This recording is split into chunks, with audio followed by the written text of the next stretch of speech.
Parfait. Bonsoir, mes chers amis. Et voilà, on est au lendemain de Sukkot et de Kippour et on se prépare des Hashem à Sukkot.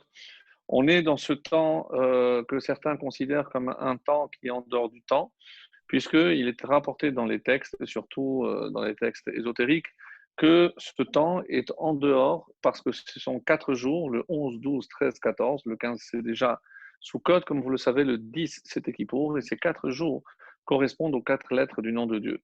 Donc il y a une élévation toute particulière pendant ces 4 jours qui sont consacrés, qui doivent être consacrés à la préparation de la fête de Sukkot. Et la préparation de Sukkot, Baruch Hashem, c'est comme on a eu l'occasion de le faire aujourd'hui.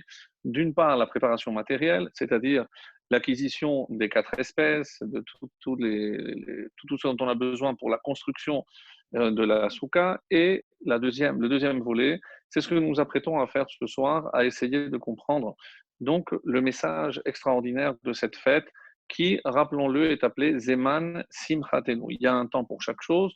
Donc, pour rappeler les Shalosh Regalim, Zman, pour parler de Pessar d'abord, Zeman Cherutenu, c'est un temps de délivrance. Ce n'est pas simplement une délivrance de nos ancêtres, mais une délivrance qui nous touche aussi, puisque c'est une période propice à nous délivrer de tous nos fardeaux, toutes nos angoisses et autres. Tsarot, donc Mitzrayim, donc tout ce qui nous enferme. On a également le Zman Matan Toratenu, Shavuot, c'est comme l'écho du Sinaï. Donc on entend encore la voix qui vient du Sinaï pour nous permettre donc d'intégrer, de nous laisser pénétrer par la parole d'Akadosh Baruch Hu à travers la Torah. Et ensuite on a Sukkot, c'est la troisième des fêtes de pèlerinage.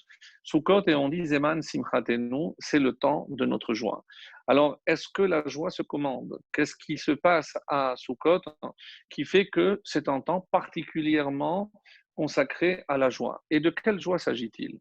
Est-ce que, évidemment, nous avons beaucoup de joie, ou en tout cas des occasions de se réjouir à titre individuel, une naissance, un mariage ou autre. Donc, comment comprendre cette joie qui doit nous envahir au moment de Sukkot?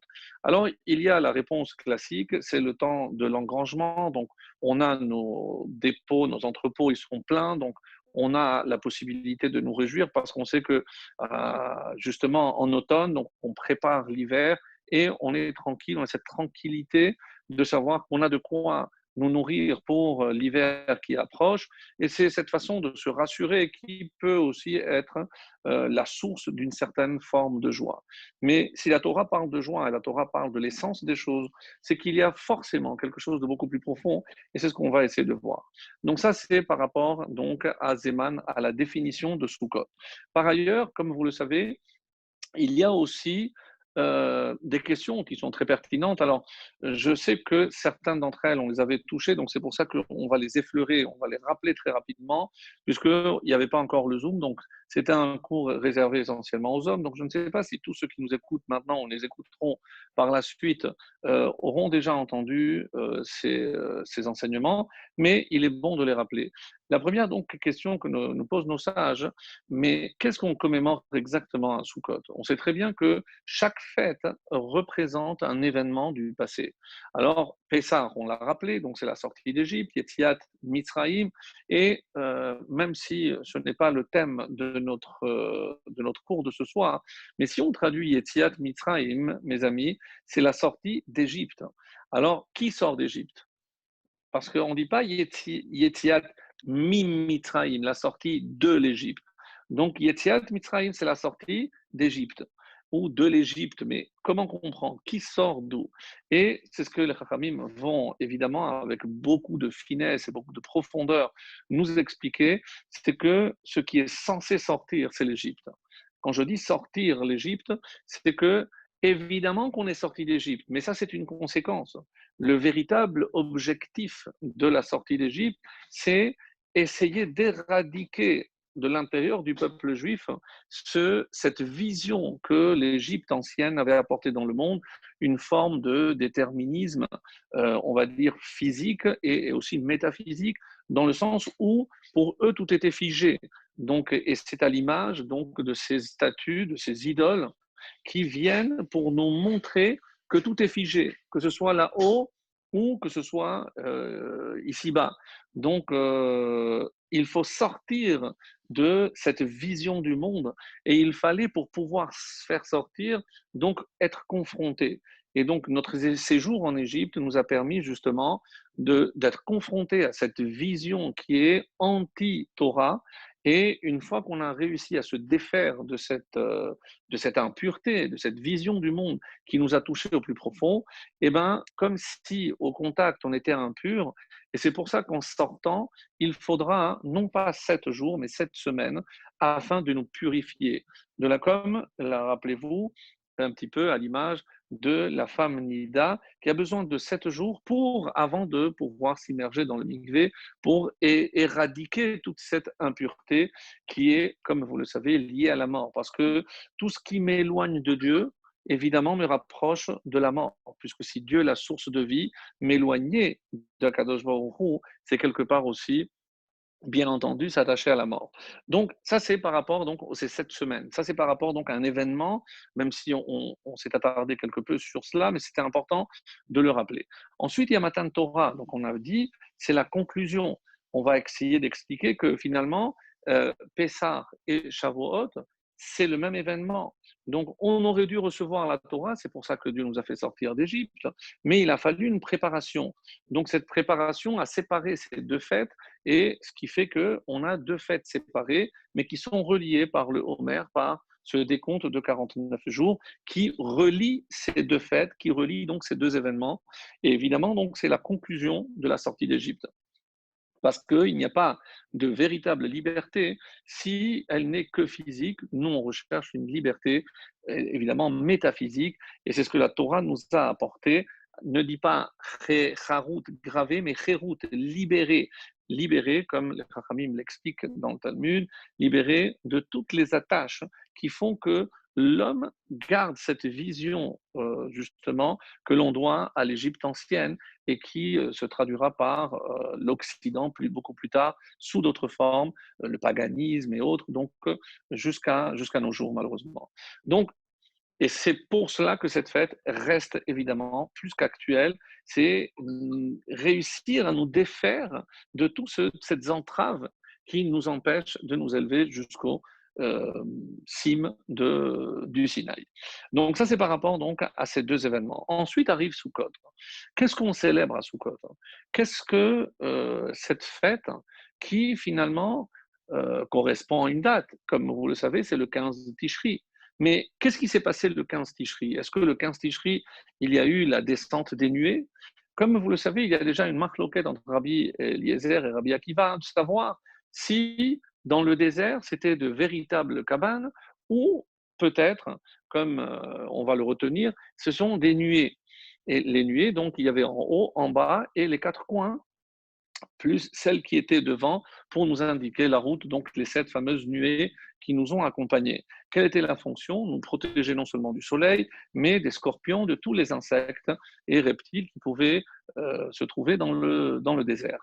Donc, et si c'est le cas aujourd'hui, lorsqu'on a décidé de faire une souka, comment la halakha a retenu qu'il faut minimum 2 parois, 2 défanotes et un téphar. Un téphar, donc c'est encore 10 centimètres. Donc, c'est pas logique. Et il y a beaucoup de commentateurs qui posent cette question, pour quelle raison ce serait, donc, si on rappelle les 7 nuées, alors on aurait dû faire beaucoup plus, l'halakha en tout cas aurait dû retenir beaucoup plus sévèrement, nous demander de mettre un tapis en souvenir. Et là, on accorde de l'importance qu'au skar, qui donne le nom de souka, c'est-à-dire le toit, de quel élément il doit être composé. Donc, pour quelle raison, finalement, si c'est pour nous rappeler le miracle du désert, pourquoi fallait-il une date? Pourquoi le 15 Tishri? Pourquoi en automne? Si, de toutes les façons, c'est un miracle qui a duré 40 ans. 40 ans, puisque Dieu nous a protégés pendant la traversée du désert qui a duré 40 ans. Oui, au début, on ne savait pas, d'accord, mais il y avait 3 miracles, comme vous le savez. Il y avait le miracle de la manne qui tombait tous les jours, à part le Shabbat, le vendredi, une double part. Il y avait l'eau, le puits de Myriam, par le mérite de Myriam, et il y avait les nuées par le mérite de Aaron. Alors, c'est curieux, pourquoi Aaron à Cohen, le frère de Moshe, le grand frère de Moshe, est lié aux nuées? Quelle était la caractéristique de Aaron? Orev Shalom, Verodev Shalom.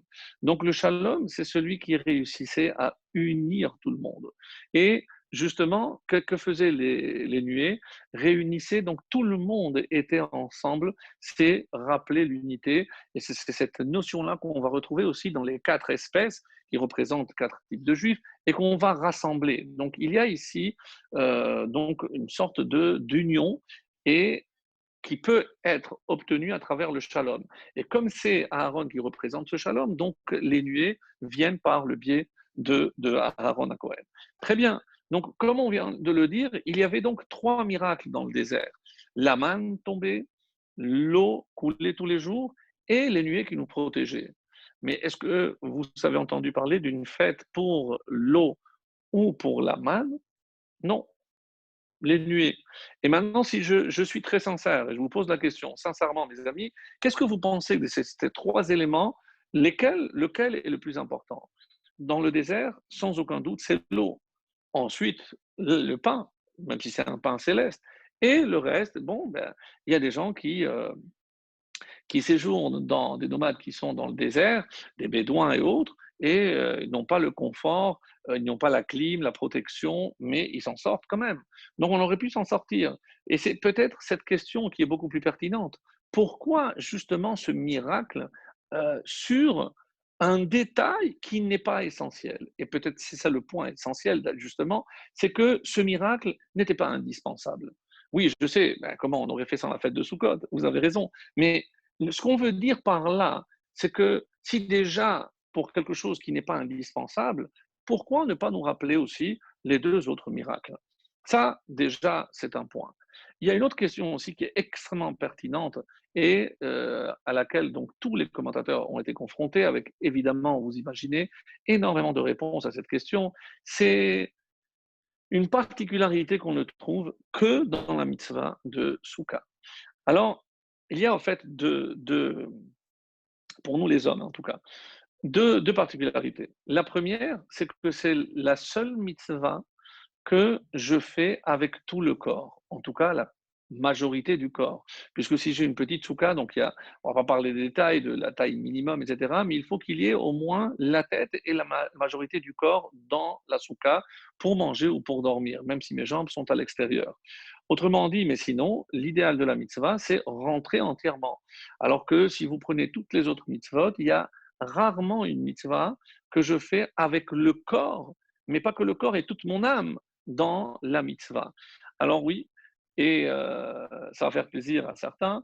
L'autre, si je considère, comme certains d'ailleurs poskim, décisionnaires le font, c'est habiter en Israël, puisque habiter en Israël, et je souhaite à tout le monde de venir évidemment de notre vivant et pas dans Aleno après 120 ans, évidemment. Alors, donc ça c'est sûr, et c'est pour ça qu'il y a donc ces 2 mitzvot, évidemment on pourrait trouver un lien entre ces 2 mitzvot. En tout cas, la particularité de cette mitzvah, et qu'on ne retrouve nulle part ailleurs, c'est Hamitztaer Patour. Celui qui n'est pas à l'aise, celui qui souffre, eh ben, il ne fait pas. Oui, vous avez bien entendu, c'est la halakha. Et qu'est-ce que ça veut dire? Je suis en train de manger. S'il y a une odeur nauséabonde, des égouts, s'il y a la pluie, tu prends ta soupe et tu rentres chez toi. Donc, tu n'as pas besoin, il y a pas d'obligation de rester à la souka. Je ne comprends pas. Et si je dois mettre les téfilines, si j'ai mal à la tête, on va me dire non, si tu n'es pas très concentré, ne mets pas les téfilines. On n'a jamais vu une chose pareille. C'est-à-dire, ou c'est une mitzvah, ou c'est pas une mitzvah. Si je considère que c'est une mitzvah, alors il n'y a pas d'état d'âme. C'est quoi si je suis dérangé? Mais quand je fais les autres mitzvot, on m'a demandé mon avis. Shabbat, je suis fatigué. Si je ne sais pas, il y a tellement de choses qui sont tellement difficiles à faire, mais on ne m'a pas demandé mon avis. Que veut dire cette notion de Hamitztaer Patour?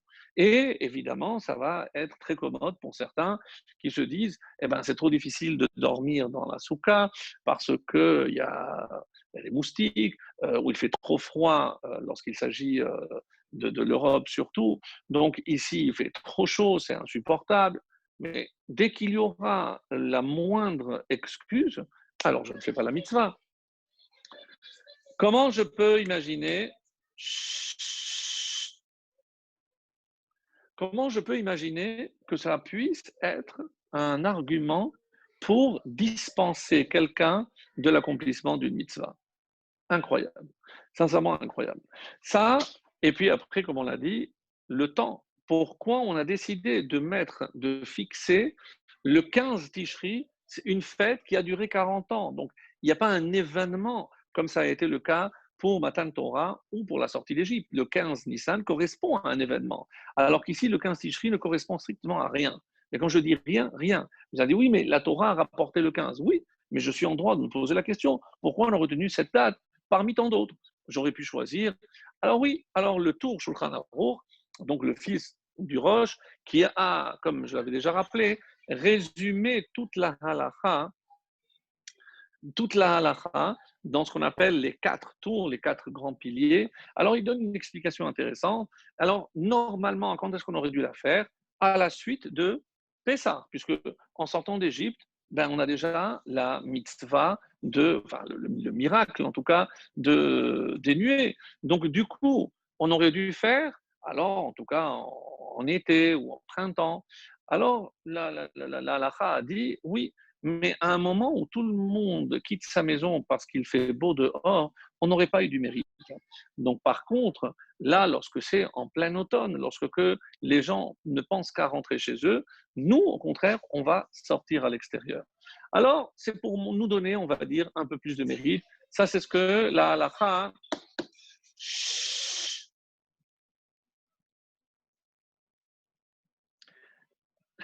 ça, c'est ce que la halakha a retenu. Alors, est-ce que c'est la seule raison? Est-ce qu'il n'y a pas, évidemment, une autre raison? Oui, vous avez entendu déjà d'autres raisons. C'est qu'on est après Kippour, on a commencé une nouvelle année et pour nous donner plus de mérite, alors justement, donc on a la fête qui comporte le plus grand nombre de mitzvot, puisque chaque fois que je vais manger, je vais le faire dans la soukha. Donc je dois tout faire dans la soukha, même dormir, même faire un petit somme, etc.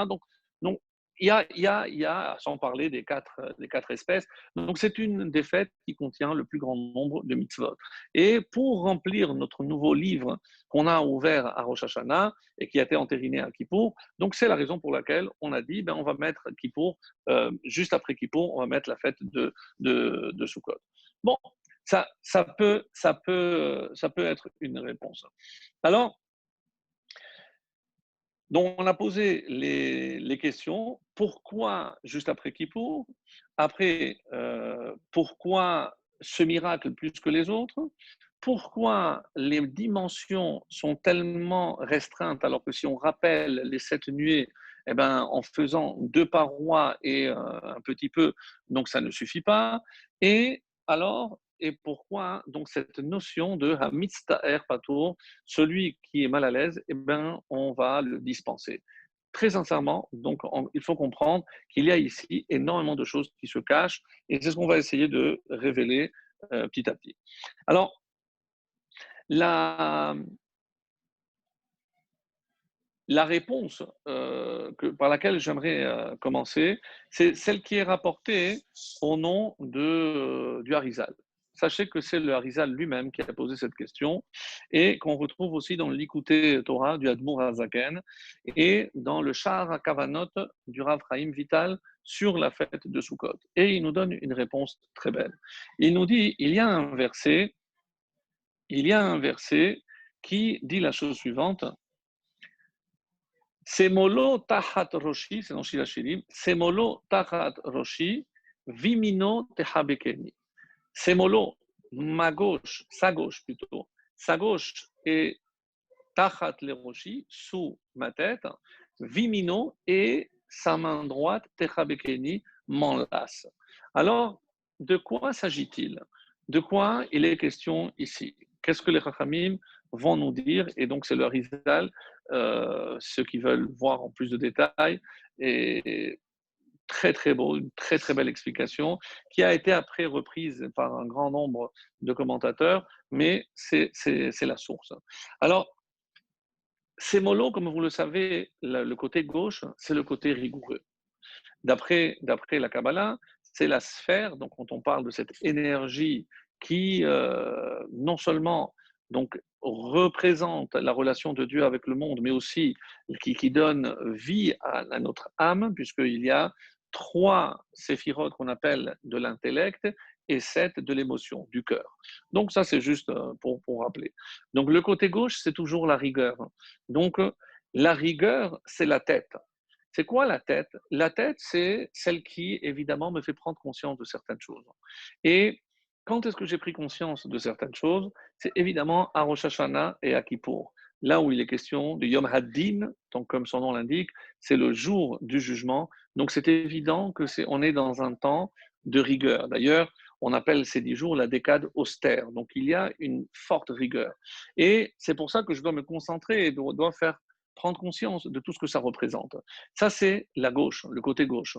Et après, Vimino, et après sa main droite, Techabekeni m'enlace. Et à quoi ça fait allusion, d'après le Harizal? C'est le temps de l'amour, du chesed. Et c'est pour ça que Sukkot est un temps d'amour. Un temps d'amour, parce qu'on va essayer d'expliquer par la suite, c'est aussi un temps où il est question de réconciliation. Alors, réconciliation déjà avec la nature, par exemple. Et on va voir ce que le Rambam nous apporte aussi de très, très, très, très beau. Alors, quand je prends la main droite et j'enlace quelqu'un, qu'est-ce que vous remarquez? Donc, il y a le bras, il y a l'avant-bras et il y a la main.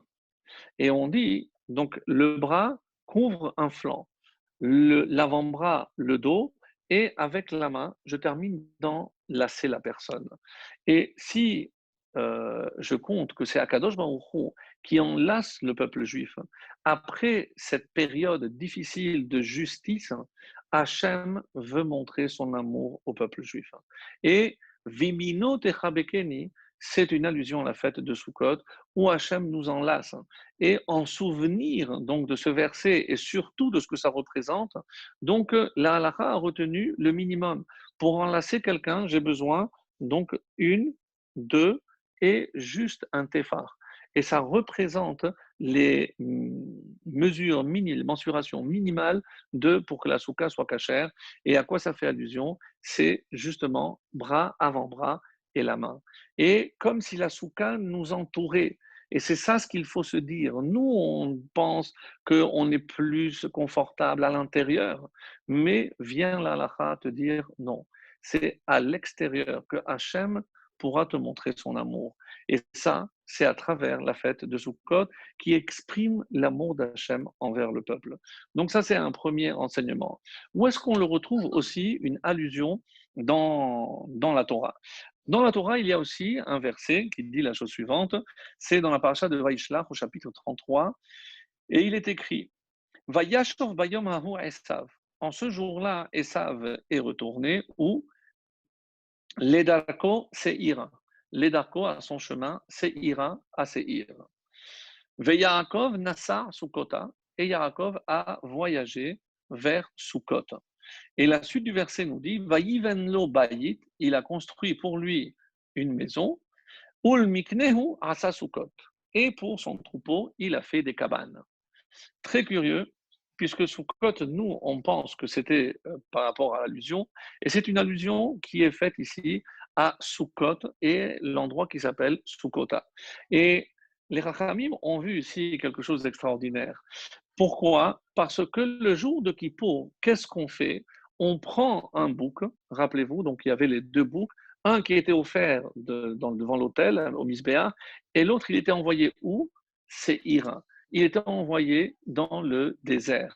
Et c'est celui qui était poussé vers le précipice, et avant même de tomber, on dit que ses évarim, ses membres étaient déjà brisés, il mourait. Et il y avait un signe extraordinaire, c'est que le fil rouge qui était attaché près de l'autel, eh ben, il devenait blanc. C'est, selon le verset, que même si tes fautes sont comme le rouge, eh ben, ils deviendront blanc comme la neige. Et pour nous rappeler le signe qu'Hachem avait pardonné les fautes au peuple juif. Donc, Vayashov, Bayom Hahu, en ce jour, évidemment, ici c'est Kippour, on avait déjà parlé longuement. Et les Darko Seira, Veyaakov Nasa Sukota. Alors maintenant, c'est curieux. Pourquoi on parle de Baït et pourquoi on parle de Sukkot? Parce que ça fait allusion aussi à une grande marloquette. Donc, de savoir, est-ce que je considère que la Soukha doit être fixe ou araï? Et cette discussion entre Rabbi Eliezer et Rabbi Akiva, donc finalement, elle tient compte de quoi? C'est parce que le temple d'Hachem a été aussi appelé Soukha. Et comme on dit, et Yakim lanu et Sukat David Hanofelet, que Hachem puisse nous relever la souka de David Nofelet qui est tombée, qui tombe. Et à quoi ça fait allusion? Au temple. Donc on voit que le temple est aussi appelé souka. Pourquoi? Parce que le 1 et le 2 n'étaient pas fixes, n'étaient pas durables. Ils étaient éphémères, 410 et 420 ans, c'est vrai, mais les deux ont été détruits. Donc je ne peux pas imaginer que Dieu n'ait pas une résidence fixe et qu'elle a été détruite. Donc, et c'est comme ça qu'on explique, Vaïvenlo Bayit, pour Yaakov, lui, il voulait quelque chose de fixe, puisqu'une fois qu'on s'est installé en Israël, c'est définitif. Mais pour le Mikné ou pour son troupeau, Sukkot, c'est quelque chose d'éphémère. Donc la question de savoir si la Soukha, elle a une halakha, elle a une dimension d'éphémère ou de quelque chose de fixe. Et c'est la marloquette, c'est ça le point de divergence entre ces deux grands sages. Est-ce que, vu que tu dois vivre dans la soukha comme tu vis chez toi, donc maintenant, elle doit avoir un caractère quelque part aussi fixe, et donc c'est pour ça, d'après certains, c'est les nuées, c'est quelque chose de fixe, ou non, c'est quelque chose qui est araï, quelque chose qui est éphémère. Donc ça, c'est par rapport à... Pardon. S'il vous plaît. Alors, ça, c'est par rapport donc à l'explication de ce verset où on trouve donc une allusion claire dans la Torah. Et on comprend aussi que après Kippour arrive Sukkot, puisque toutes les allusions viennent nous montrer que, comme dans ce verset, on vient de le dire, et il y a également dans cette marloquette, c'est par rapport à la mesure. Donc, doit être la hauteur maximale? Et comme vous le savez, ce qu'on va retenir à la lacha, il ne doit pas dépasser 20 amot. Une ama, c'est une coudée. Donc, c'est à peu près 48 centimètres, entre 48 et 52. On va prendre une moyenne de 50. Donc, 20 amot, c'est 10 mètres. Pourquoi? Parce que pour construire, pour faire une construction de 10 mètres de haut, ça s'appelle déjà quelque chose de fixe. Donc Rabbi Yehuda donc, va dire que lui, c'est cachère. Pourquoi? Parce que d'après lui, la souka doit être quelque chose de fixe. Mais le Tanakama, il a dit non. Une souka qui dépasse de 20 amot, elle n'est pas, et ça s'appelle déjà fixe, elle doit être éphémère, et donc elle est invalide. La halakha ne suivra pas Rabbi Yehuda. Mais, pardon, comme on l'a dit toujours, si on a rapporté, que ce soit dans la Mishnah ou dans la Gemara, un avis, même s'il n'est pas retenu, c'est parce que forcément il y a aussi du vrai. Donc, Elou va Elou divrei Elohim Chaim. Les deux détiennent une part de vérité, mais évidemment, il fallait trancher. Donc, mais c'est cette notion de fixe par rapport à la soukha qui aujourd'hui, évidemment, nous surprend. Et c'est pour ça que en Israël, si vous vous baladez, vous verrez que sont rares ceux qui mettent, par exemple, juste une toile.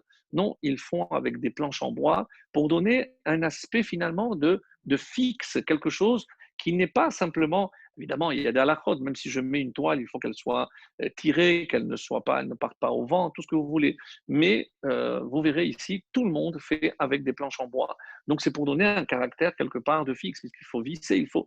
Donc il y a une préparation, Baruch Hashem, assez conséquente. En tout cas, donc intéressant de voir que il y a un avis qui pense que dans la soukha, il y a aussi cette notion de fixité, quelque chose de durable, parce que le temple était aussi appelé soukha, et c'est ce qu'on a vu dans l'explication qu'on a donnée. Alors, ça c'est par rapport à un premier point. Il y a un deuxième point, et c'est dans Le Zohar, dans la paracha de Vaïchi, il y a aussi un midrash que je voulais dire. Je vais commencer par le midrash. Le midrash nous dit à quoi ça ressemble. Eh ben, c'est un roi qui avait quelqu'un qu'il aimait bien et qui était toujours de très bons conseils. À telle enseigne qu'un jour, il l'a nommé son conseiller personnel. Et il devait s'absenter. Et alors, il s'est dit, eh ben, écoute, durant mon absence, je te laisse la clé de mon royaume. Tu es le maître à bord. Donc, c'est dire s'il avait une confiance aveugle en lui. Donc, il est parti. Et lorsqu'il est revenu, il a compris que cet homme-là l'avait trahi. Il avait fait des choses qu'il n'aurait jamais dû faire et il était extrêmement déçu. Donc, il a dû le juger pour trahison et le voilà donc, ce roi qui prend, puisque c'est lui qui doit signer la sentence, et la sentence, c'était la pendaison. Pour quelqu'un qui trahit le roi, c'était la pendaison. Et donc, alors, il traîne. Quand je dis il traîne, il a dit, bon, la sentence est déjà tombée, mais il se dit, c'est quand même quelqu'un en qui j'avais telle confiance. Donc, il attend de voir, et au bout d'un certain temps, donc il a déjà signé, mais là, il prend la sentence et il la donne pour les exécutions. Alors, les responsables, les bourreaux, qui vont le chercher chez lui, et ils reviennent dépités voir le roi. Il lui dit, mais c'est pas possible. Il ne peut pas s'agir de cet homme. Pourquoi? Parce que on l'a vu, il a pris le livre du roi, donc avec tous les décrets du roi, il a pris ce livre, il était en train de danser avec ce livre-là. Donc c'est quelqu'un qui vous est fidèle. On ne peut pas pendre quelqu'un qui vous est tellement fidèle. Vous avez évidemment compris le message. Alors, de quoi s'agit-il? Donc, Hachem nous a jugés. C'était de Rosh Hashanah à Kippour. À Kippour, la sentence est tombée. Mais il se dit, bon, je vais attendre jusqu'à Rosh Hashanah Rabbah. Et c'est pour ça qu'il y a un souhait assez extraordinaire. On dit Pitkat Tava, que tu as un bon mot, puisque le Petek, donc ce mot est déjà décrit et c'est déjà scellé, mais il n'a pas été remis encore pour l'exécution. Donc, on nous dit, et alors à ce moment-là, au moment où on doit passer à l'exécution, on remet le mot et qu'est-ce qu'on va faire le dernier jour de Sukkot, à Shemini Atzeret, à Simchat Torah? On va danser avec la Torah. Comment Dieu va avoir le cœur de nous punir lorsqu'il va nous voir danser et nous réjouir avec sa Torah, même s'il nous est arrivé, malheureusement, de mépriser certains aspects de la Torah, de négliger, de se montrer négligent. Mais évidemment que ce que Hachem a décidé, évidemment que c'est justifié. Mais on n'a peut-être pas pris la mesure que tous les êtres qui nous ont quittés pendant cette année, ça avait été destiné déjà depuis Rosh Hashanah de l'année dernière. Donc, à Rosh Hashanah, oui, il y a des sentences.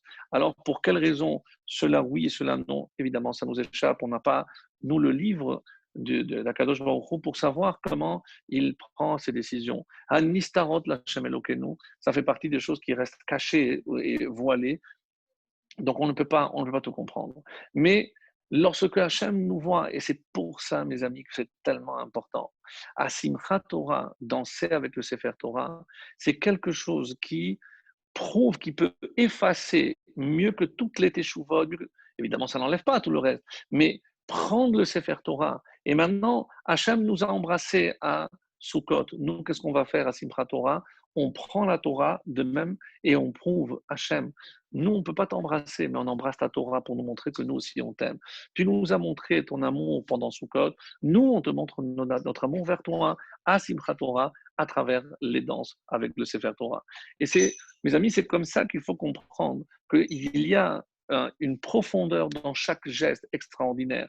Même dans la danse, comme on va, si on a le temps de le voir à la fin de ce shiur. Donc, on va voir aussi qu'est-ce qui se passe, pourquoi la danse est tellement importante et aux yeux d'Akadosh Baruch Hu. Alors, il y a une indication très, très intéressante au niveau des parachiotes qu'on a lus pour terminer la Torah et pour terminer donc les parachiotes de l'année. Il y a donc les parachiotes sont Vayeler, Nitzavim et Haazinu. Oui, dans cet ordre. Vayeler, Nitzavim, Nitzavim, Vayeler et Haazinu. Alors, on dit comme ça. Vayeler, combien de psukim il y a? 30. Dans Nitzavim, 40. Et dans Haazinu, il y a 52 pour ceux qui s'en souviennent. Alors, à quoi ça fait allusion? Et c'est ça le Zohar dans Vaïchi qui nous dit ça, c'est magnifique, un enseignement très beau. Donc, nous savons qu'il y a trois sortes de jugements. Les tzadikim à Rosh Hashanah, ils sont déjà inscrits pour la vie. Après, il y a à Kippour, donc les deuxièmes, et les Bénonim qui sont jusqu'à la fin, donc jusqu'à la fin de Sukkot. Et si on compte, alors, pour ce qui est des débuts des Slichot jusqu'à Rosh Hashanah, il y a 30 jours. Ça, c'est pour les tzadikim. À Rosh Hashanah, eux, ils ont déjà la sentence. Ensuite, il y a Nitzavim, c'est les 40 jours, c'est à Kippour. À Kippour, Hachem a pardonné ceux qui, grâce à ces 10 jours, donc les Bénonim, et les Réchaïm, Hachem leur donne encore la possibilité de se racheter encore jusqu'à la fin de Sukkot. Donc, si je rajoute encore à Kippour, je rajoute encore 7. Donc, à 15 plus 7, c'est 22. 22 plus 30, 52. 52, c'est le nombre de psukim de Ha'azinu. Et Ha'azinu, donc, ça correspond aux Réchaïm, les Réchaïm à qui on donne le plus de temps possible pour se racheter. Donc, on a vu ici les trois parachiotes, une allusion aux trois qui sont jugés, avec le nombre de psukim qui correspondent au nombre de jours. Vraiment exceptionnel. Donc, comme quoi, hein, il y a une telle profondeur dans la Torah, des fois, évidemment, on s'étonne de voir comment tout est dans la Torah lorsque on a évidemment les bonnes méthodes pour décoder et trouver ce que nos Chachamim et surtout Akadosh Baruch Hu à cacher dedans. Alors, par ailleurs, donc, on a expliqué pour quelles raisons il n'y a pas de miracle, il n'y a pas de fête pour les autres miracles. Il y a un miracle que le miracle des nuées qui nous ont protégés. Alors, il y a aussi à cela une très très belle explication. Et c'est par rapport, donc,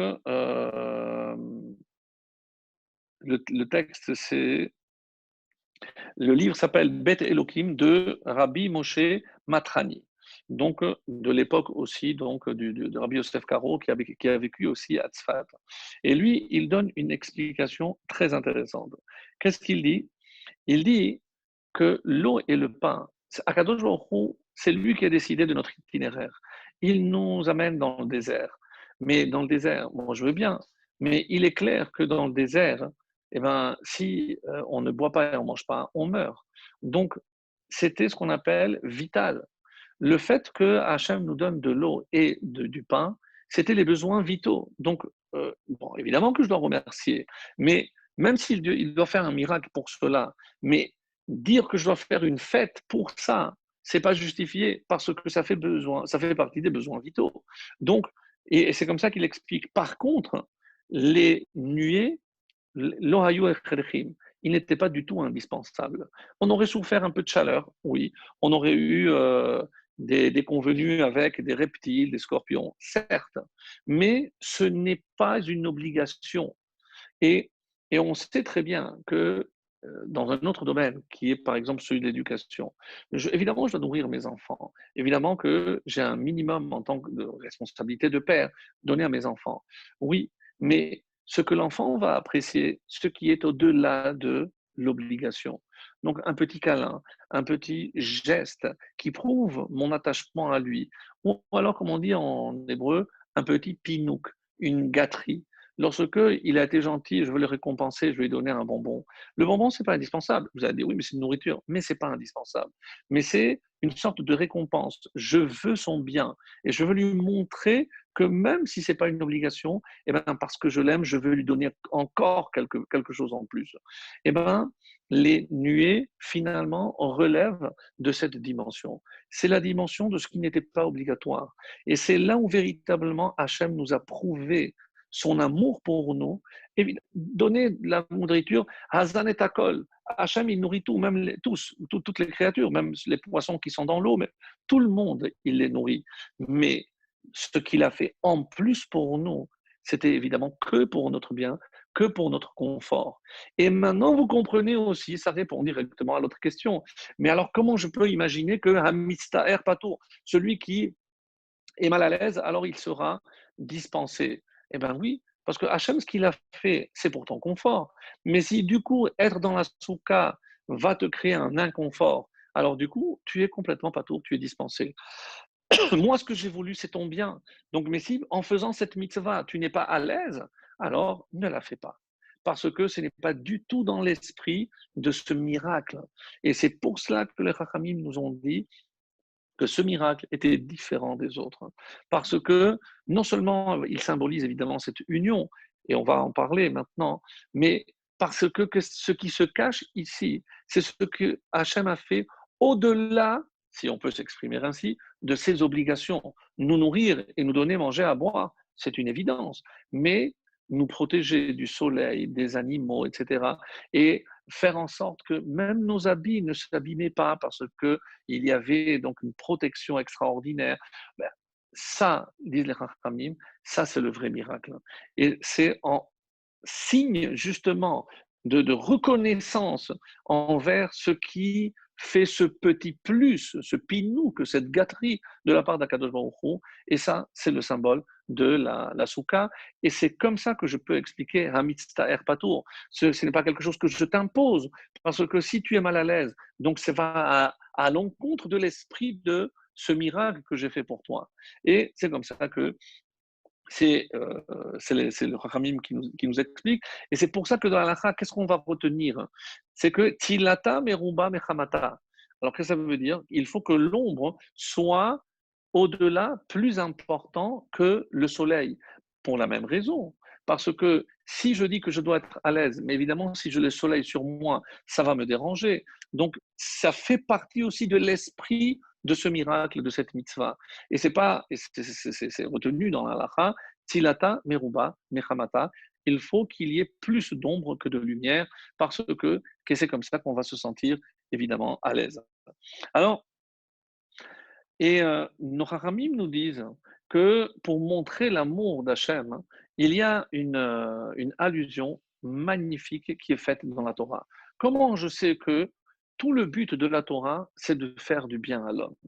Alors, il y a une phrase toujours dans Shir HaShirim, Toho Ratsouf Ahava. Son intériorité, Toho, son intériorité, Ratsouf Ahava, est plein d'amour. Alors, Toho, d'ailleurs, vous remarquerez que si je prends Toho, son intériorité, à l'intérieur, il y a Toho, c'est 4 lettres. Donc, les 2 lettres qui sont au milieu, c'est Vav, donc Toho, Vav et Kaf. Kaf, Vav, c'est 26. 26, évidemment, c'est une allusion au Shem, à mes forages, c'est Yudke Vavke, c'est Hachem. Si je prends l'intériorité d'Hachem, ce n'est qu'amour. Mais comment je connais l'intériorité d'Hachem, c'est-à-dire sa volonté? Eh bien, c'est à travers la Torah. Alors, voici ce que les Chachamim nous disent, c'est que si je regarde dans les 5 livres de la Torah, chaque début de livre exprime l'amour de Dieu à son peuple. Allons faire cet exercice. Ça ne va pas prendre beaucoup de temps, mais parce que je vais le faire vraiment en survolant, mais vous pourrez après approfondir en regardant le texte. C'est surtout le commentaire de Rachid, je ne vais pas aller plus loin. Alors on dit Bereshit bara Elohim. Pour Réchid, Dieu a créé le monde. Qui est appelé Réchid? Israël. Donc c'est pour Israël que Dieu a créé le monde. C'est pour son bien. Donc forcément, c'est parce qu'Hachem voulait de notre bien qu'il a créé ce monde. Donc ça, c'est la première allusion dans le premier livre de Bereshit. Shemot, El et Shemot ben Israël. Voici les noms. Mais Rachid pose la question, on les a déjà dit, puisqu'ils sont descendus en Égypte, on les connaît. Oui, mais c'est pour montrer Chiba, pour montrer son affection au peuple juif. Après, le troisième livre, c'est Vaïkra. Vaïkra Hashem El Moshe. Vaïkra El Moshe. Et que dit Rachid sur ce verset? Pourquoi il a fallu qu'il l'appelle avant de s'adresser, comme dans l'habitude, Vaïdaber ou Vaïomer? Parce que pour montrer la chiba, l'amour, l'affection de Dieu à Moshe Rabbeinu. Donc encore un signe d'amour. Bamidbar, c'est le décompte. Et pourquoi encore une fois on va le décompter? Vous regarderez ce que Rachid dit à ce sujet pour montrer l'affection que Dieu a envers son peuple. Encore l'amour de Dieu. Et en terminant, Devarim, Devarim, là, c'est pas Dieu, c'est Moshe. C'est vrai, mais que, en plus, vous auriez pu me dire, oui, mais on sait très bien que les Devarim, c'est Moshe qui va taper un petit peu sur la tête. Oui, mais pourquoi il va le faire par allusion? Parce que là, Moshe, en s'inspirant de la façon de faire d'Akadosh Baruch Hu, comment il va s'y prendre? Il va tenir compte, comme dit Rashi, Kevodam, de leur honneur. Donc, il ne veut pas les vexer et tous les reproches qu'il va le faire, il va le faire de manière allusive. Donc, encore une fois, on remarque que le début de chacun des 5 livres de la Torah, Toho Ratzuf Ahava, vous regardez le contenu, il n'est plein que d'amour envers le peuple juif. Donc, ça, c'était un point extrêmement important. Ensuite, une autre réponse à cette question, donc la question qu'on avait posée, pour quelle raison donc Sukkot est célébré après Kippour? Alors, il y a, d'après donc les livres, on va dire des profondeurs de la Torah, des sodotes de la Torah, on dit que représente Kippour? Kippour représente le symbole de l'intériorité. Et je m'explique, c'est le seul jour où un homme qui n'en est pas un, puisqu'on avait déjà dit, Vechol Adam lo yavo, il y a marqué dans la Torah clairement qu'aucun homme ne pourra rentrer à l'intérieur du Kodesh HaKodashim. Et alors, pour comment se faisait-il que le Kohen Gadol y rentrait? Parce qu'on a dit que c'était comme un ange, il était au-dessus, donc il n'était pas vraiment un homme. Mais c'est ce jour-là qui culmine ces 10 jours de Aseret Yemei Teshuvah. Donc, on dit que finalement, c'est l'expression de l'intériorité. Et maintenant que j'ai l'intériorité, j'ai acquis cette intériorité, pendant pardon, toute une journée, j'ai prié à Kadosh Baruch Hu. Donc, est-ce qu'il y a quelque chose de plus intime, de plus intérieur que la tfila? C'est sûr que non. Donc, on a consacré toute une journée à l'intériorité. Et arrive Sukkot, qu'est-ce qu'on fait? Alors maintenant, Hachem, il te dit, oui, mais tu ne peux pas rester dans l'intériorité. Maintenant, il faut sortir dans le monde. Donc, on va sortir, et c'est le monde de l'extériorité. Et c'est pour ça que on a dit qu'il y a une sorte de réconciliation entre l'intériorité et l'extériorité. Mes amis, et d'après d'autres textes dans le Zohar et autres, on nous dit quelle est la véritable source de joie? C'est l'union. On a toujours dit, de la même façon que dans la vie, il faut l'union du haut et du bas, ici on dit que lorsque on assiste à cette union, ce mariage en quelque sorte, de l'intériorité et de l'extériorité, alors qu'est-ce qu'on explique? C'est là, et c'est pour ça que Zeman Simchatenu, c'est pas simplement par la grange qui est pleine, pas du tout. C'est parce qu'on a atteint une fusion parfaite entre l'intériorité et l'extériorité, et ça, c'est la véritable source de joie. C'est ce mariage entre les deux qui génère une joie profonde intérieure et surtout une joie véritable. Et c'est pas dû à un événement extérieur comme tout ce que j'ai pu décrire, même un mariage, mais ça va évidemment beaucoup plus loin que ça. Ça, c'est par rapport donc à une explication aussi très intéressante. Et d'ailleurs, on aurait pu dire que si véritablement, donc la finalité, en tout cas pour les Rechaïm, on a dit que ça allait jusqu'à Rosh Hashanah, là où on va remettre le pétec pour l'exécution de la sentence. Alors on a dû reconsacrer tous ces jours-là à faire encore plus de Selichot, puisque c'est, on va dire, la dernière échéance. Là c'est les derniers jours qui se jouent. Donc, au contraire, au contraire, eh ben, ces jours-là sont consacrés à la joie et non pas du tout à la tristesse, ni à l'austérité, ni à rien du tout. Parce que c'est comme ça qu'on pourra être serein et arriver le soir c'est pour ça qu'on a l'habitude de, comme vous le savez, de veiller à Hoshana Rabbah. Et pour ceux qui connaissent les textes qui sont lus, il y a aussi des petites selichot, évidemment, parce que c'est lié, c'est véritablement la conclusion ultime.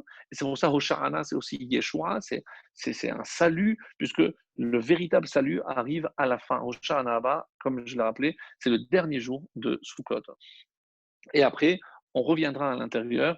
Et c'est ça, Simchat Torah ou Shemini Atzeret. Là, donc, on n'a pas besoin de rester à l'extérieur, puisqu'on va prendre ces deux dimensions intérieure et extérieure, et je reviens à ce que je suis, donc je me réconcilie avec moi-même. Et c'est ça ce qui se cache aussi derrière cette fête. Alors, on va pousser un peu plus loin. On a dit que Pessah, finalement, ça dure 7 jours. Et le huitième, ça aurait dû être Shavuot, qui dure un jour. Donc, on a expliqué que les deux sont liés. Mais Pessah, c'est toujours par rapport au passé. C'est pour ça qu'on dit toujours Zecher l'Itziat Mitzrayim. En souvenir, si je dois me souvenir, c'est quelque chose qui fait passer, qui fait partie, pardon, de mon passé. Donc, Pessah, c'est le passé. Ensuite, j'ai Shavuot. Shavuot, Zeman, Matan, c'est le moment où Dieu donne. Et chaque fois qu'il est question de la Torah, comment j'utilise le verbe? Quand je monte à la Torah, Baruch Ata Hashem, Noten HaTorah. Il donne. La Torah est toujours au présent. Parce que la Torah, elle ne peut pas se vivre par procuration ou évidemment par projection avec le passé. Non, la Torah, elle se vit au présent. Donc, si je dis que Pessah, c'est le passé, donc Shavuot, c'est le présent, et vous avez deviné, et donc Sukkot, c'est le futur. Oui. Sukkot exprime la joie, parce que c'est une projection. Et c'est pour ça que je profite de cette fête.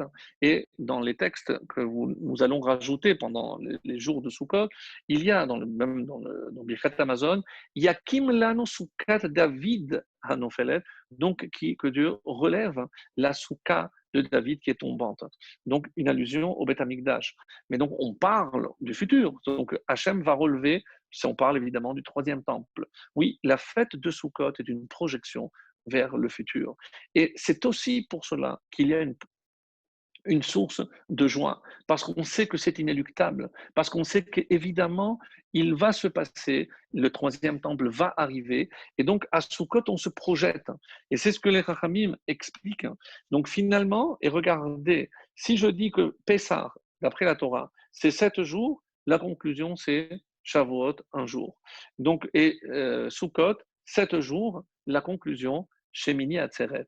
Et vous remarquerez qu'ici, il n'y a pas ce laps de temps dont on a parlé, on avait besoin. Pourquoi? Parce qu'en sortant d'Égypte, on avait drainé avec nous, en quelque sorte, une impureté dont on a parlé. Et pour s'en défaire, il fallait justement ces 7 jours, ça ne suffit pas. C'est 7 fois 7 pour pouvoir éradiquer de nous toute trace de l'impureté d'Égypte au niveau, évidemment, des idéologies, des concepts, non seulement de l'idolâtrie, mais comme on l'a expliqué, par rapport à tout ce que ça représente comme vision du monde au niveau du déterminisme et autres véhiculés par l'ancienne Égypte. Donc, mais ici, maintenant, on aurait pu poser la question, pourquoi à Sukkot, donc, on ne fait pas revenir 7 jours plus tard ou 7 semaines plus tard? Alors, l'explication de l'Alaha, parce que vous imaginez, on est en plein hiver déjà, si on fait partir les gens et revenir, ça va être en plein décembre, ça aurait été extrêmement compliqué. Donc, d'après la halakha, donc, pour ne pas faire revenir, donc on a enchaîné de suite. Mais d'après ce qu'on vient de dire, il y a une autre explication très belle. Qu'est-ce qu'on vient de dire? C'est parce qu'on avait l'impureté quand on est sorti d'Égypte. Mais mes amis, d'où on vient à Sukkot? On vient de Kippour. On a l'Ifne Hashem Titaharu. On a répété maintes fois. On a été purifié par Hashem lui-même, Mikve Israël Hashem. Donc on est pur. Et pendant même ces 4 jours, on a pu faire des bêtises, mais elles ne sont pas comptées. Profitez. Donc, on explique qu'il n'y a pas de faute, parce qu'on est dans un temps qui est au-dessus du temps, parce qu'on est déjà en train de se projeter pour Sukkot, et Sukkot, c'est-à-dire pour l'avenir. Et donc, on arrive à Sukkot, on est pur, et on rentre dans la Soukha, et c'est pour ça que c'est une mitzvah que je fais avec tout le corps, parce que je suis tellement pur que je peux faire une mitzvah avec tout le corps. Et alors, qu'est-ce que les Chachamim disent? Donc, pourquoi j'ai besoin? Au contraire, Sukkot, on a atteint le summum de la purification. Donc, pour Simchat Torah, pour Shemini Atzeret, j'ai pas besoin. Et c'est pour ça qu'on colle ces deux fêtes une à l'autre pour nous rappeler qu'il n'y a pas ici de notion d'impureté et on peut la faire tout de suite après. Voilà, le temps va passer vite, donc on va aller à ce que je voulais dire également par rapport à la réconciliation. Donc, on a dit que Sukkot, c'est aussi la fête de la réconciliation. Alors, il y a 3 types de réconciliation. Il y a la réconciliation avec la nature, et c'est peut-être la plus importante. Et il y a un Rambam, pas très connu, et dans le Guide des Égarés, pas dans le, et qui explique que pourquoi on accorde tellement d'importance à tout ce qui est végétaux. Donc, pour le toit, par exemple, qui est l'essentiel de la soukha, les 4 éléments, les 4 espèces, hein, qu'est-ce que on apprend de là? C'est on se réconcilie avec la nature.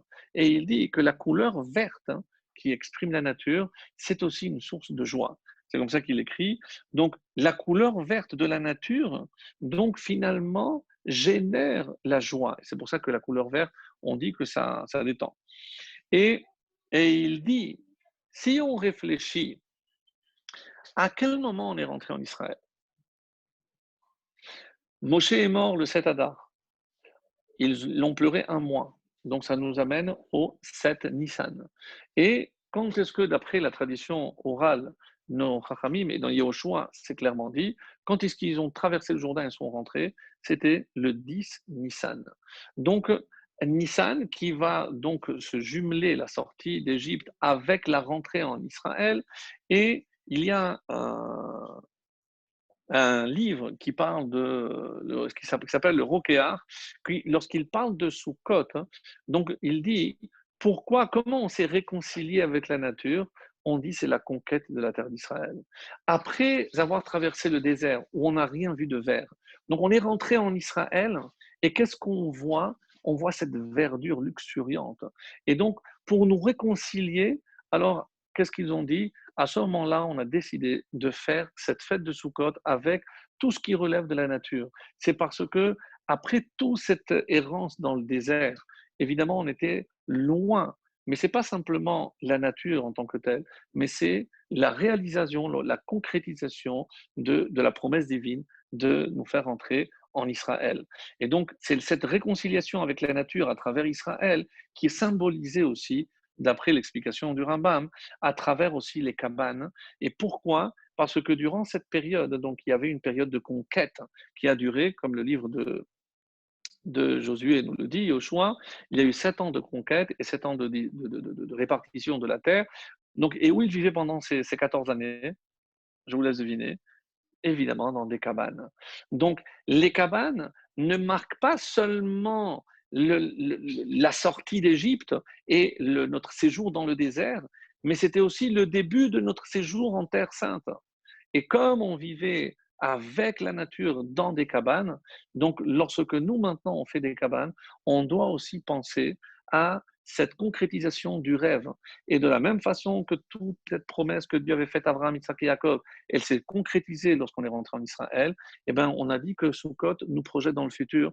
De la même façon, il y aura aussi Kibbutz Kalouyot, donc on va rassembler tous les exilés pour venir assister à la dernière tente d'Akadosh Baruch Hu, et c'est évidemment le troisième temple. Donc ça, c'était par rapport à ce point précis que je pensais qu'il était aussi très important. Ensuite, nous avons, par rapport à l'étrog, et là, je vais toucher quelque chose un peu plus sensible, mais je pense personnellement que même les cours des années précédentes, je n'ai jamais donné cette explication. Et si on a le temps, je vois que ça va être un petit peu juste, pour faire une Mishnah aussi qui nous rappelle la joie de Sukkot. Bon, on va, Bezrat Hashem, avancer et on va voir. Comme vous le savez, pour revenir à l'origine, c'est-à-dire la faute de Adam Arishon. Donc, par rapport à la faute de Adam Arishon, comme vous le savez, il y a plusieurs versions. Quel était ce fruit? Quel était le fruit qui a été au centre de cette discorde, on va dire? Eh bien, d'après un midrash, il s'agit de l'étrog. Oui. Alors, certains disent que c'est l'echem, que c'était le blé, d'autres disent que c'était le raisin. En tout cas, il y a un midrash clair qui dit que c'était le étrog. Alors, pardon, on va s'arrêter quelques instants. Mais quel rapport avec l'étrog? Parce que c'est Peri Aetz Hadar. C'est le plus beau fruit qui existait. Alors, c'est assez curieux. Alors, pourquoi? Parce que Dieu commence en disant dans la Torah, Mikol Aetz Hagan Achol Torah. De tous les arbres, tu vas manger. Tu vas manger. Quoi? Même de l'arbre de la connaissance du bien et du mal, bien sûr que c'était prévu. C'était prévu que l'homme mangeât aussi de cet arbre. C'était déjà prévu, bien sûr. Mais d'abord, il fallait passer par l'arbre de la connaissance. Et ensuite, l'arbre de la vie, pardon. Et ensuite, l'arbre de la connaissance. Donc, il a inversé. Et c'est pour ça que malheureusement on se retrouve dans cette situation. Mais il y a un point très intéressant, à savoir, il est dit que Hachem a interdit de manger de l'arbre de la connaissance. Mais quand on voit ce que Chava a dit, Chava a précisé, il nous a interdit de toucher. Alors, soit que ce soit Adam qui lui avait dit, soit elle qui a pris sur elle, d'après nos maîtres, on dit que c'est la première takanat Chachamim, c'est le premier décret des Rachamim. C'est-à-dire, en deçà de ce que Hachem a imposé, et ils sont allés au-delà et ils ont imposé quelque chose encore plus, c'est-à-dire de ne pas toucher.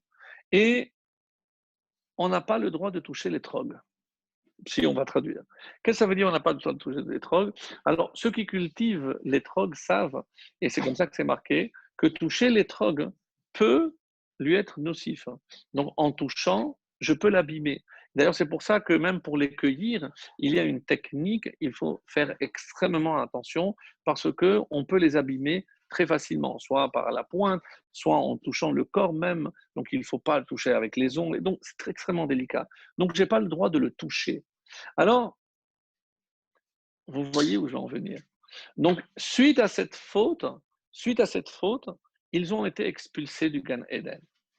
Et ils ont quitté le Gan Eden et Hachem les a en quelque sorte ramenés dans ce monde. Et maintenant, qu'est-ce qu'il manque dans ce monde? Eh bien, on doit faire la réparation de la faute de Adam Arishon. Donc, quel jour ils ont fauté? C'était Rosh Hashanah, le jour de la création de l'homme. Donc, ils ont fauté à Rosh Hashanah. Ils ont été pardonnés le jour de Kippour, le premier Kippour de l'humanité, de Adam Arishon. Et donc, ça, c'était par rapport à Kippour. Et qu'est-ce qui se passe à Kippour, mes amis? On l'a rappelé. À Kippour, il y a aussi le don de la Torah. Donc, quelque part, donc, quand ils ont reçu la Torah, et comment la Torah est appelée? Qui hayim hi. Donc, en acceptant la Torah, ils peuvent déjà, parce que c'est ce qui était prévu au départ, d'abord le Etz Hayim, l'arbre de la vie, qui est la Torah, et ensuite l'arbre de la connaissance. Ça, c'est une autre réponse. Pourquoi Sukkot vient après Kippour? Parce qu'à Kippour, on a reçu la Torah, et la faute de Adam a été pardonnée. Et maintenant, comment je vais prouver que sa faute a été pardonnée? Parce que je vais commencer déjà par supprimer cet interdit que vous avez mis, à savoir ne pas toucher.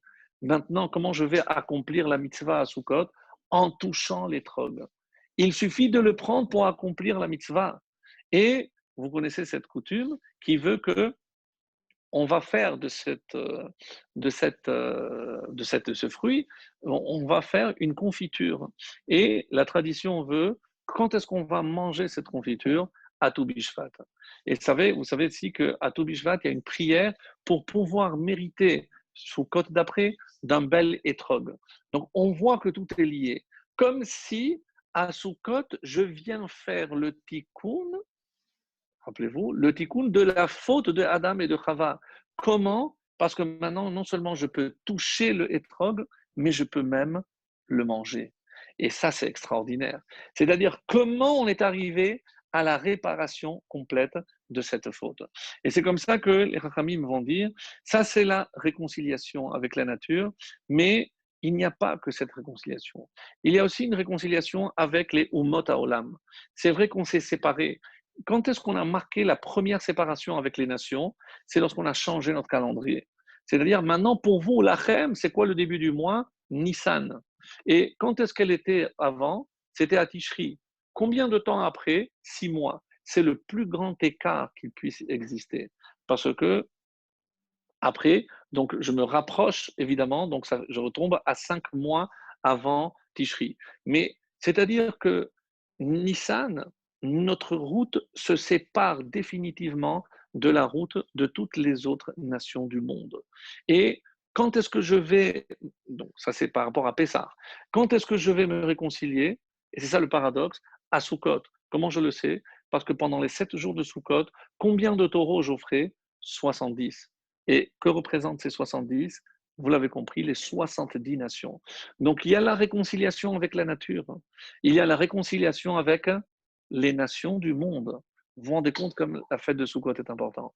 Et il reste une dernière réconciliation, peut-être la plus difficile, la plus complète, hein. Mais c'est pour ça qu'il fallait impérativement que ça soit après Kippour. C'est quoi cette réconciliation? Alors, on n'a pas trop le temps, donc je ne vais pas vous laisser. Je sais que vous êtes en train de cogiter, qu'est-ce qu'il veut dire, qu'est-ce qu'il veut dire. Je vais vous le dire. C'est la réconciliation avec le Yetzer Hara. Le Yetzer Hara? Mais oui, parce que si je dis qu'à Sukkot, je peux faire le tikkun de la faute de Adam, ça veut dire que, qui c'est, d'après la Mishnah, dans Sukkot, qui c'est qui mangeait? Il fallait que le dernier jour, comme ça, d'après la Mishnah, le septième jour de Sukkot, après le matin, une fois que j'ai terminé, c'est les enfants qui croquaient le hétrog. Pourquoi les enfants? Parce que ce sont les plus purs, parce que eux n'ont pas de faute. Et c'est-à-dire comme si on avait réparé définitivement. On voit qu'à Sukkot, on peut non seulement toucher le hétrog, mais on peut le manger. Nous, on n'est peut-être pas encore à ce niveau, c'est pour ça qu'on va attendre jusqu'à Toubishvat sous forme de confiture, peu importe. Mais c'est ce qui prouve qu'il y a ici une idée géniale. Mais pour être tout à fait complet avec ce que je voulais vous dire ce soir, le Yetzer Hara se décline aussi en trois dimensions. Le Yetzer Hara, il attaque qui? Soit il me pousse à faire du mal à l'autre, soit à désobéir à Dieu, ou soit me faire du mal à moi-même. Donc finalement, il y a trois axes. Je peux porter atteinte à mon prochain, je peux porter atteinte à moi-même, ou qu'à Dieu ne plaise, à Abakadosh Baruch Hu, Ben Adam Lamakom. Alors, par quoi s'exprime le summum de ces trois fautes? Comment je peux porter atteinte à mon prochain au niveau le plus élevé? Aseret Diberot, l'homicide. Tu ne commettras pas d'homicide. C'est ce qu'on appelle, ça fait partie des trois fautes capitales, ce qu'on appelle Shfichut Damim. Shfichut Damim. Shfichut Damim, c'est lorsque je porte atteinte à la vie. C'est le summum. Donc, après, porter atteinte à Akadosh Baruch Hu. C'est facile là aussi, bien évidemment. C'est Avodah Zarah. Parce que c'est comment je porte atteinte. Imaginez que Relo Aleinu, il n'est pas seul, qu'il y a d'autres forces, ou c'est pareil. Donc, ça, c'est la Avodah Zarah. Et porter atteinte à soi-même, c'est évidemment par une relation incestueuse. Ou finalement, pour mon plaisir, la première personne à qui je vais porter atteinte, c'est à ma personne, à mon intégrité, à ce que je représente. Et donc, de quoi on parle ici? Gilouï Arayot. Mes amis, on vient de citer les trois fautes capitales pour lesquelles un juif doit se laisser tuer plutôt que de transgresser. Parce que ça prouve sa victoire, justement, sa réconciliation avec le Yetzer Hara, à travers Gilouy Arayot, Shfichut Damim et Avodah Zarah. Et où je retrouve, à travers ces trois personnages, eh ben, Shfichut Damim, donc, quelle est justement la solution? C'est comment je peux réconcilier pour ne pas venir à haïr quelqu'un jusqu'à le tuer? C'est l'amour. Et qui représente cet amour? Les Chachamim nous disent, ça c'est Shfichut Damim, c'est Rosh Hashanah. Rosh Hashanah, ça représente l'amour, et c'est pour ça que le personnage essentiel, on parle de la Hakedat de Yitzhak. Yitzhak qui, par amour Hachem, a donné sa vie.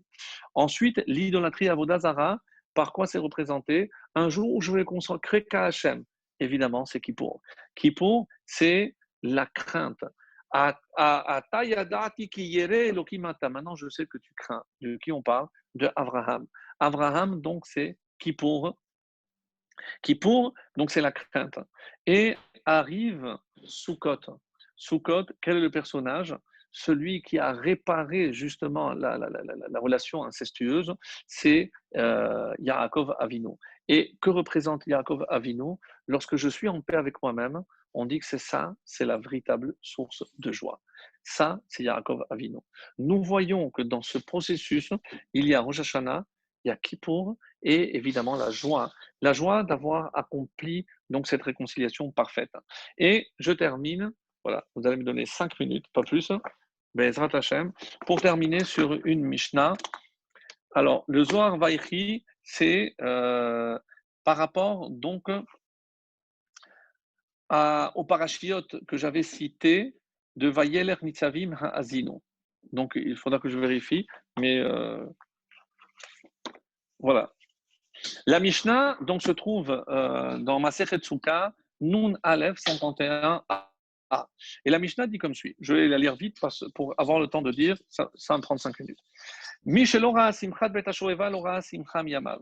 Celui qui n'a pas vu la célébration de Bet Hashoeva, de l'endroit où on allait puiser l'eau, l'ora'a simcham yamav, n'a pas vu de réjouissance de sa vie.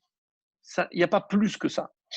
Alors, Bemotsae Yom Tov Arishon Shel Chag, à la sortie du premier jour de Sukkot, et quand on dit Chag, c'est toujours Sukkot, qu'est-ce qui a marqué? Yaredou les Atanashim, les Kohanim descendaient à la partie dans la cour des femmes, ou Metakenin Sham Tikkun Gadol. Et là, ils opéraient un grand tikkun, un grand arrangement, ou un arrangement d'une grande utilité. On ne sait pas quoi.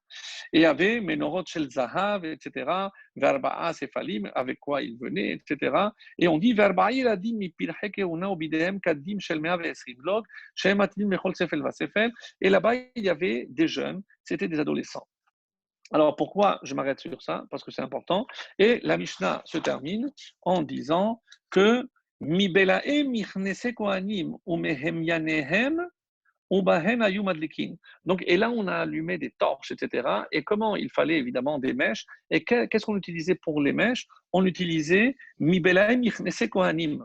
On utilisait les caleçons. Les caleçons que les Kohanim avaient utilisés, c'était en lin. Et donc, une fois qu'ils étaient un peu usés, on les utilisait pour faire des mèches pour Simchat Betata Shoeva. Et c'est curieux. Donc, à partir, aussi, et de la ceinture. Ils déchiraient, donc c'est ce qu'ils disent, et ils les allumaient. Et avec eux, ils allumaient. Et après, il y avait une telle lumière qu'il n'y avait pas une seule cour dans tout Jérusalem où cette lumière ne se trouvait pas, n'était pas visible. Extraordinaire. Qu'est-ce qui se cache d'ici? Alors, les Rachamim, on va lire cette Mishnah, ce sera notre conclusion parce que c'est tellement beau, il fallait que je vous le dise. Normalement, lorsque on regarde, c'est vrai qu'il y a deux avis. Donc, il y avait là où on entrait dans le Kodesh, et il y avait la cour des hommes et la cour des femmes. Et donc, on dit justement, je verrai les questions après. Donc, et en quoi, justement, on dit ici qu'il descendait? Alors, soit parce que d'abord, il fallait descendre 15 marches, puis après, il fallait remonter vers la cour des femmes. Et c'est pour ça qu'on dit, c'est pour ça qu'il est marqué, il descendait, parce qu'ils étaient là où les Kohanim se tenaient, il fallait descendre. Mais curieusement, donc, il fallait dire qu'il fallait monter. Et pourquoi on parle ici de descendre? Ça, c'est la première question. Et ensuite, on dit, il y avait un grand tikkun. Mais pourquoi on dit qu'il y avait un grand tikkun? Si je dis qu'on allait puiser de l'eau, et c'est, comme vous le savez, toute l'année, il y avait des libations avec du vin, mais à Sukkot, il fallait des libations d'eau. Mais il y avait un cours d'eau. Pourquoi il fallait aller jusqu'à la source qui se trouvait à la sortie de Jérusalem, qui était Shiloah, qui se trouvait sous ce qu'on appelle Ir David. Il y avait une source là-bas et on descendait jusqu'en bas pour puiser cette eau et la ramener. Et c'est avec cette eau qu'on faisait la libation. Et on dit que c'était une joie immense. On ne comprend pas. Sincèrement, on ne comprend pas très bien. Alors ici, on dit, c'est quoi ce tikkun? C'était quoi le tikkun qu'on voulait faire ici? Alors, mes amis, qu'est-ce qu'il fallait? Nous, des fois, on ne comprend pas tout. On dit que pour l'entendement, c'est-à-dire tout comprendre, c'est ce qu'on appelle la bina. On dit que Moshe Rabbeinu a atteint 49 niveaux de bina. Et il y en a combien en tout? 50. Alors, vous savez que dans la Gemara, il y a des fois où on ne connaît pas la réponse. On se retrouve devant on va dire, match nul, comme on dit aujourd'hui. En hébreu, c'est teko. Teko, c'est les initiales de Tishbi et Tares Kushot ve Ubayot. C'est que le Tishbi, c'est-à-dire Eliyahu viendra donner les réponses. Alors, qu'est-ce qui nous manque pour comprendre et avoir la réponse à ces questions? Alors, écoutez bien, parce que si je prends le mot Teko et je prends les 50, c'est le Nun de Bina, et je le mets à la fin, qu'est-ce que j'obtiens? Tikkun. Tikkun. De quel tikkun on parle ici? C'est aller puiser l'eau en maïm et la Torah, aller puiser dans les profondeurs de la Torah, du niveau le plus bas, pour aller justement apporter la réponse à toutes ces questions sans réponse. Ça, on dit que ça, c'est un tikkun, mais c'est pas tout. Pourquoi? Parce qu'on pose la question, mais qu'est-ce qui s'est passé la Gemara va donner une autre réponse. Mais c'était quoi ce tikkun? Alors, vous verrez, la Gemara, c'est dans Nun Aleph Amud Bet, et on dit que Maï Tikkun Gadol, Rabbi Eliezer, il dit, c'est-à-dire dans le premier temple, il n'y avait pas de séparation entre les hommes et les femmes. Vous entendez bien. Dans le premier Beth Amikdash, il n'y avait pas de séparation entre les hommes et les femmes. Et c'est quoi le tikkun qu'on a fait dans le deuxième temple, ici? On a mis une séparation entre les hommes et les femmes. C'est comme ça qu'il dit. Et cette séparation, alors comment ça se fait qu'il n'y avait pas de séparation dans le premier temple? Écoutez bien, c'est parce qu'il n'y avait pas de Yetzer Hara. Dans le premier temple, il n'y avait pas de Yetzer Hara. Donc les hommes et les femmes pouvaient être à côté. Il n'y avait pas de contre-indication. Mais comme dans le deuxième temple, il y avait, c'est pour ça qu'on cite un verset de Zecharia, donc on sait qu'on parle du deuxième temple, mais dans le deuxième temple, on était déjà amoindri. Donc comme il y avait le Yetzer Hara, alors il a fallu mettre une séparation. Et c'est ce qu'on explique. C'est quoi cette séparation?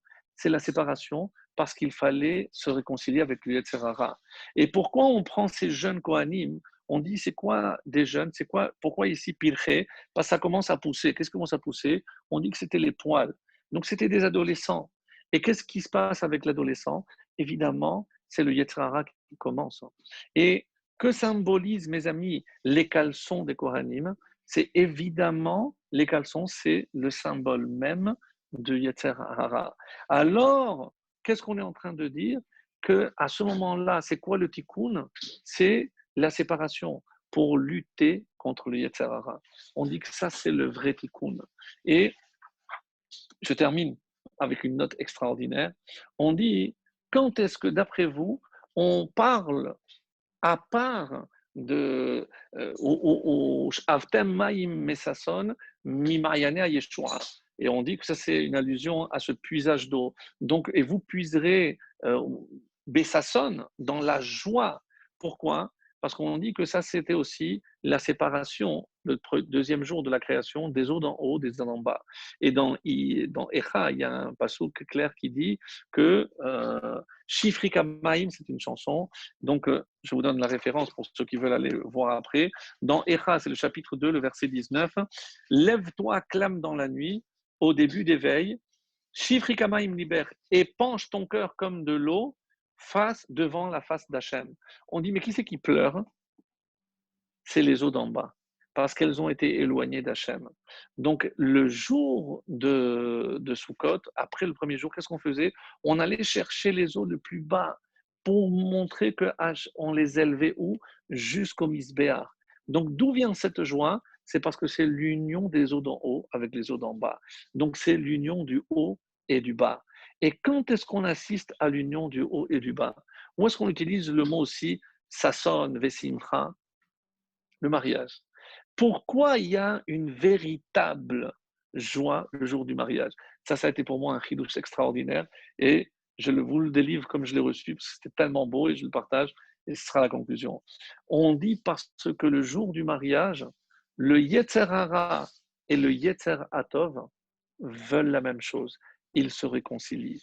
C'est le seul jour où je vais utiliser le Yetzer Hara pour faire une mitzvah. Pour qui?